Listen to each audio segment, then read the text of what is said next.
Yo quisiera hablarles esta mañana de la fuerza de lo escrito. La fuerza de lo escrito. Y vamos a leer la palabra de Dios en Éxodo, capítulo 34, verso 27.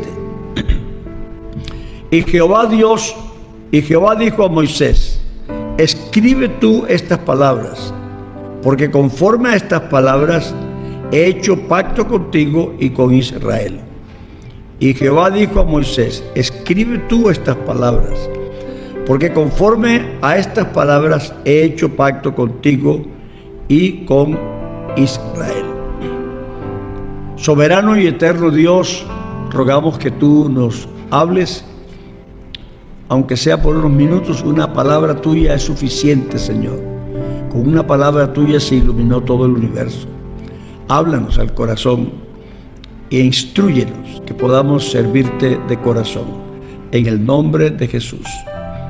Amén. Bueno, la palabra escrita tiene un valor indiscutible. Yo no creo que nadie pueda hoy día discutir el peso que tiene la palabra escrita. Ella trae consigo la sensación de compromiso. El que se atreve a escribir lo que piensa sabe que lo que dice se lo lleva el viento fácilmente, pero lo que escrito está ahí, permanece. Entonces, eso de escribir es cosa seria, de mucha responsabilidad, porque queda para que lo lea el de hoy, el de mañana y el de dentro de un año y dentro de 20 años, y es que usted escribió y usted dijo. Así que lo escrito tiene esa sensación de compromiso firme, y con razón Pilato lo dijo, ¿verdad? Lo que es escrito es escrito. Así que eso no es una cosa que vamos a descubrir hoy. Desde que el hombre descubrió la escritura, vio que sus pensamientos podían quedar. Y el otro dijo: ojalá que mis pensamientos fueran escritos con un hierro, es decir, una lámina metálica, a que no se borre nunca. Entonces, yo creo que lo primero que tenemos que partir es de ahí. La palabra escrita tiene un peso específico muy grande y es una sensación de compromiso. El que escribe sabe que eso va a quedar ahí escrito. Cuando Jesús fue tentado, él tuvo un recurso. Pudo haber hecho otras cosas: discutir con el diablo, argumentar con el diablo, hacer algún milagro, no sé. Pudo haber hecho muchas cosas, pero él recurrió a un argumento contundente: escrito está. Y créame, hermano, yo vivía en España y entonces mi asistente estaba en la universidad y me dijo, me invitaron a una reunión que tienen los estudiantes de noche, como tenía que llegar tarde a mi casa. Y una, si me permite llegar tarde, y segunda, si me recomienda que participe en eso. Yo le dije: no, me parece muy bien, nosotros estamos aquí predicando y cualquier oportunidad para hablar debemos tomarla. Digo: pero te voy a recomendar que no te salgas de la Biblia. Diga: la Biblia dice. Cuando vayas a intervenir, es que la Biblia dice. Bueno, quedamos en eso. Y le estaba yendo bien. Un día llegó temprano y cuando le abrí se estaba riendo. Digo: ¿qué pasó? ¿Por qué llegaste temprano? Y dice: me echaron. Me echaron de la reunión. Digo: ¿por qué? Digo: porque se estaba discutiendo tal tema y ya habían hablado como 3 o 4 y como me tocó el turno a mí. Yo dije: lo que pasa es que la Biblia dice. Y me dijo: no, pero tú con eso de que la Biblia dice, ¿quién va a discutir con la Biblia? Precisamente porque la Biblia es indiscutible. Y cuando tú dices la Biblia dice, no estás diciendo yo digo, estás diciendo Dios dice. Y eso es contundente. La gente sabe que cuando se dice la Biblia dice, es porque lo que se va a decir es grave y es fuerte. Así que Jesús tuvo un argumento contundente que el diablo no pudo resistir. Escrito está. Y creo que eso nos debe dar a nosotros, debe marcar una pauta. Seguramente que muchos te dan consejos de cómo resistir la tentación, de cómo vencer la tentación, de cómo ser victorioso en la vida cristiana. Pero la Biblia tiene un consejo sencillo: ¿con qué limpiará el joven su camino? Con guardar tu palabra. ¿Y qué es su palabra? Lo que está escrito. En mi corazón he guardado tus dichos, escritos ahí, que los leí ahí, para no pecar contra ti. Así que esto de la palabra escrita es indiscutible una herramienta poderosa que el hombre tiene a su mano. Si la usa bien, será de bendición. Si la usa mal, será para maldición, porque es poderosa. Mateo, el Evangelio que se usa en Mateo tiene un estribillo. Yo recuerdo que cuando estudiaba yo en el Canadá, fui a predicar una campaña a Ontario, y predicando en el culto evangelístico había un joven allá en la puerta. Era el año 1967, cuando la guerra de los seis días allá en Israel. Entonces este muchacho se me acercó y me dijo: pastor, yo soy de una iglesia tal. Era una iglesia que no era la nuestra. Dice: yo soy maestro de escuela dominical, pero no creo en Dios. Y entonces, ¿tú qué le enseñas a los niños? Dice: no, lo que está ahí, pero yo no creo. Bueno, esas cosas que tú crees que haces por deporte, pero que Dios está en ello.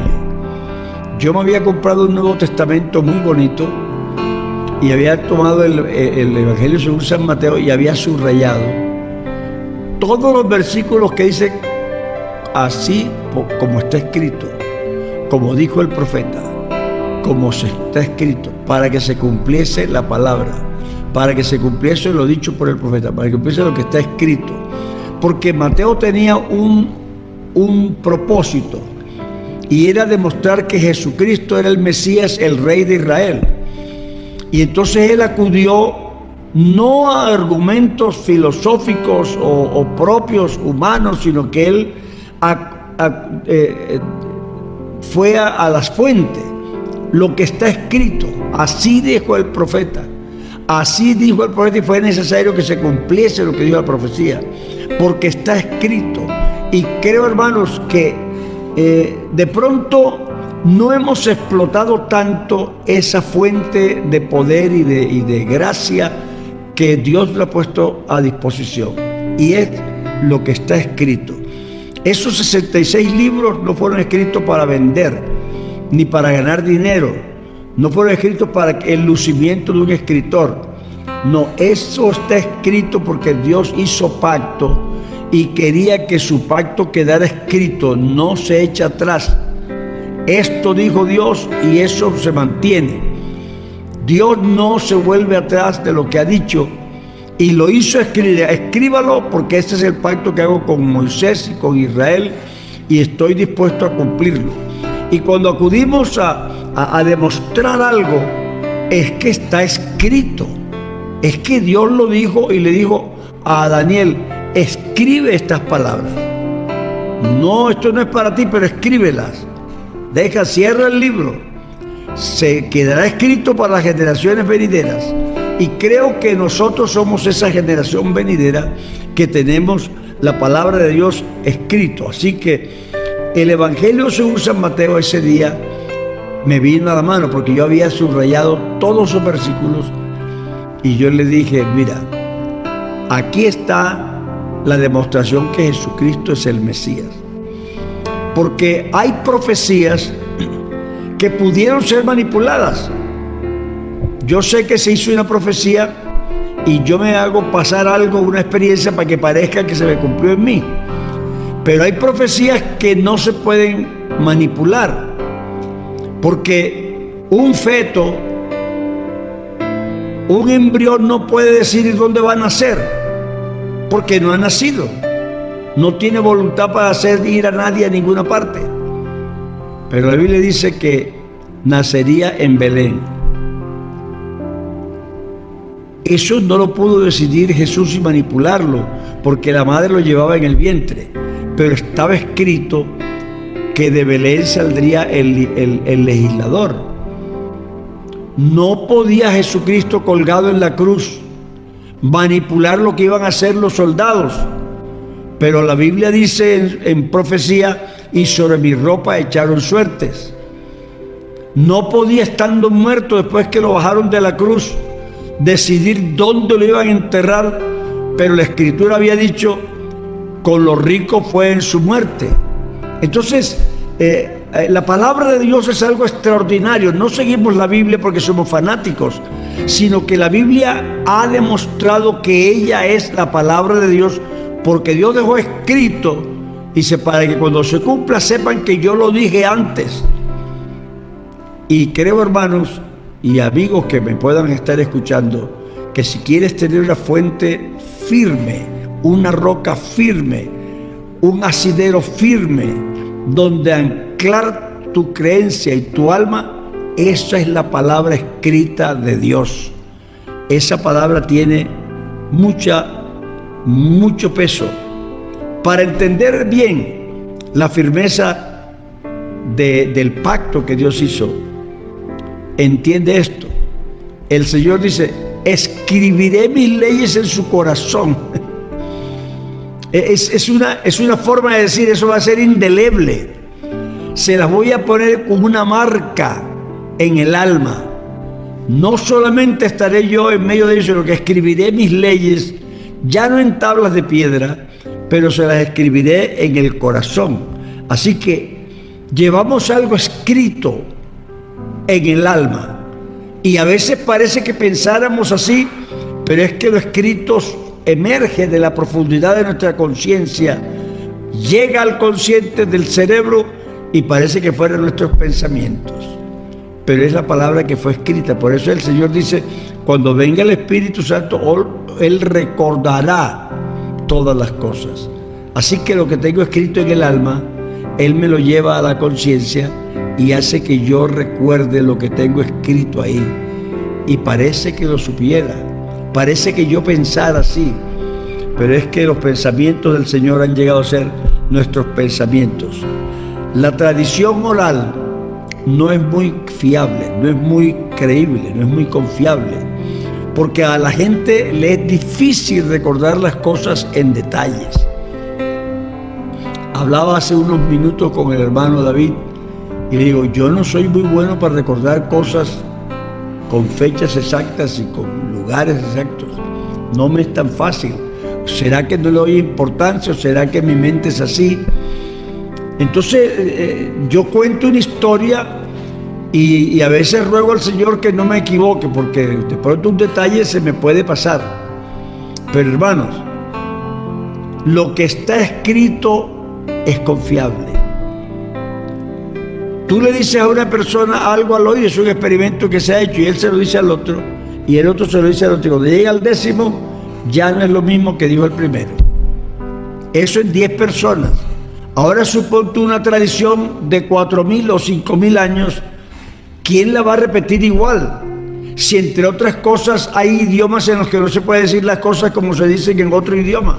Entonces uno se busca una manera de decirlo. Y ya va cambiando la idea, pero la palabra escrita no es tradición oral, es un documento escrito. Pablo dice muchas veces, escrito de mi propia mano, es decir, es un manuscrito. Yo estoy retratado ahí, estoy dibujado ahí, lo escribí de mi propia mano. Y creo que es importante que nosotros entendamos que el relato fiel de las cosas queda escrito, así que queda exacta como Dios la dijo. Así que Él decidió dejarnos su voluntad escrita. Es importante, vea, la doctrina, que es la columna vertebral de la creencia cristiana, se basa en el texto sagrado, no en las experiencias. Las experiencias son buenas y tienen su lugar, pero las experiencias varían de persona a persona. Y entonces se confunden las explicaciones. Alguien dice, yo toqué esa plancha, y dice en la cosa, dice, me pateó la corriente. Es decir, que es una forma que quiere decir recibí como una patada. Sentí, así fue la sensación. Otro dice, yo toqué eso y me dio como una cosquilla. Otro dice, yo lo toqué y me dio un susto. El corazón me saltaba. Bueno, no son mentiras ninguna de las tres. Son toda verdad, pero son muy particulares. Y no definen la verdad, sino la particularidad. La doctrina de Cristo no está fundamentada en experiencias personales. La cristianidad tiene experiencias, claro que le pasan experiencias, pero son muy personales. Alguien dice cuando recibe el Espíritu Santo que él dio un salto, otro dio un grito. Bueno, yo estaba sentado con la cabeza entre las piernas y así recibí el bautismo del Espíritu Santo. Yo no puedo decir, hermano, es que se recibe sentado con la cabeza entre las piernas. No, esa fue mi experiencia. Fíjate lo que pasó en Pentecostés. Cuando llegó el día de Pentecostés estaban todos unánimes juntos. Y de repente vino del cielo un estruendo y un viento recio que llenó la casa. Y se le aparecieron lenguas repartidas como de fuego sobre cada uno. Y hablaron en otras lenguas según el Espíritu les daba que hablasen. De todas esas cosas que pasaron, la mayoría no se han repetido. Se ha repetido, hablaron en otras lenguas y fueron llenos del Espíritu Santo. Pero no hay ni viento, ni trueno, ni lenguas de fuego. Entonces, la experiencia igual se relata como está. Pero la doctrina no depende de la experiencia.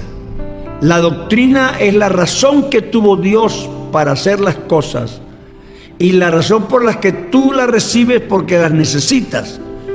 Son razones. Dios no le tiene miedo a la razón. Él dice, sentémonos juntos y razonemos. Habla tú primero y yo te responderé. Así que la doctrina, que es la columna vertebral de la creencia cristiana, está fundamentada en el texto sagrado. Las experiencias no son base firme para la creencia, aunque sí son importantes. Varían mucho las experiencias de persona a persona. Entonces yo quisiera que usted entendiera que Dios dejó un libro escrito para que se supiera lo que Él piensa, para que se supiera lo que Él espera del hombre, para que se supiera cómo se consigue, para que se supiera en qué momento sucede, para que se entendiera qué esperanza nos da, para que tuviéramos conciencia de las riquezas que hemos adquirido por lo que está escrito. Si yo me muero mañana y dejo un testamento escrito, todo el mundo sabrá cómo quiero que se repartan los poquitos bienes que pueda dejar. Pero si no, nadie sabe. Dirá alguno, es que él era muy amigo mío, era muy cercano, yo era el hijo que más lo cuidé. Bueno, las experiencias dan para mucho,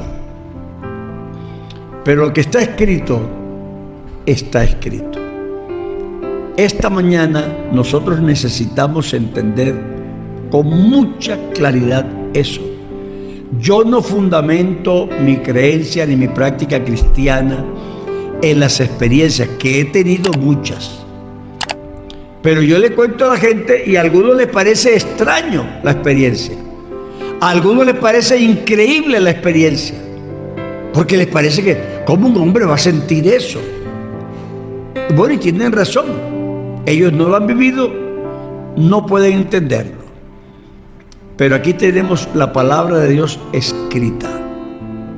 Entonces él me dice, Álvaro, de tal manera amó Dios al mundo, que ha dado a su Hijo unigénito, para que todo aquel que en él cree no se pierda, sino que tenga vida eterna. Eso no es sentimiento, eso no es pasión, eso es doctrina escrita.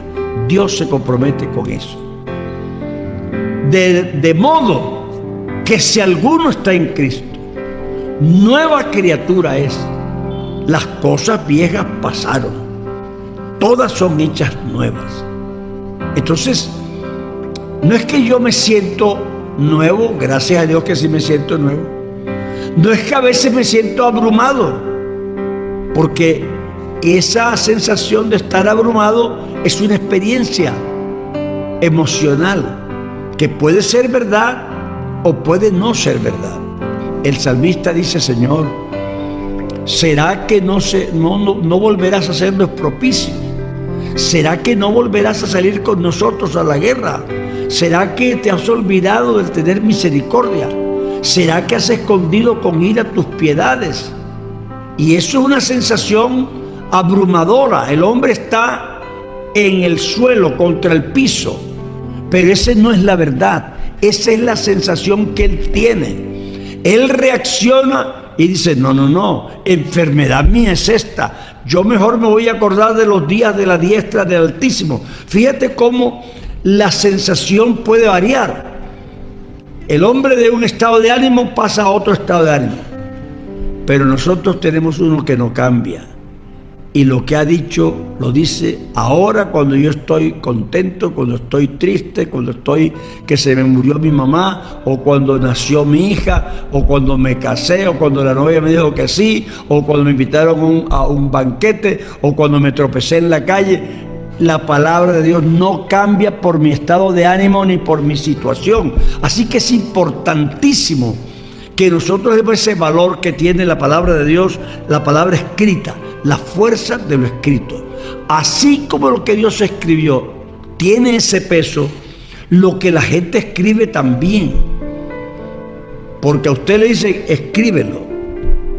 Lo llevan ante el juez, le hacen una entrevista. La policía le dice: escriba su testimonio, escríbalo. Y después dice: usted escribió esto, ¿verdad? Usted escribió, esto lo dijo usted. Y cuando tú hablas con Dios: Señor, tú lo escribiste, ¿verdad? Aquí está. Aquí está escrito. No le pidas a Dios lo que a ti se te ocurre. Pídele a Dios lo que Él escribió. Y sabemos que tenemos nuestras peticiones, porque pedimos de acuerdo a su voluntad. ¿Cómo sé yo su voluntad? Porque Él la dejó escrita. Él dejó esta palabra escrita para que yo pudiera confiar.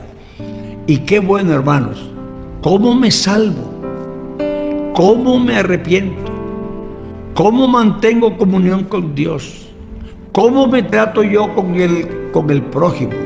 ¿Cómo trato yo a mi mujer? ¿Cómo trato yo a mis hijos? ¿Cómo hago yo los negocios? ¿Cómo le gustará a Dios que yo viva? Eso está escrito. Eso no es lo que te diga yo, lo que se me ocurra a mí, o lo que te diga el sacerdote o cualquier pastor, no. Ahora, si te lo dice, pero está escrito y te lo dice, es que mira, la palabra de Dios dice esto. Eso es otra cosa. Yo recuerdo cuando yo era niño, el hermano Larsen tenía un dicho en los cultos. Él decía: traiga la Biblia al culto, pero no como dicen algunos pastores, de que tráigala para que sepa que usted es cristiano, no le dé vergüenza. Él no decía así. Decía: traiga la Biblia al culto para que usted sepa si lo que yo estoy diciendo está escrito ahí o no. Eso es para controlar al pastor, para controlar al predicador, que no se salga de lo que Dios dijo. Y quiero que sepas, hermano, que mientras tu pastor y tu predicador te dice lo que Dios dijo, la palabra fluye. Si alguno ministra según el don que Dios le dio. Pero si alguno habla, hable conforme a las palabras de Dios.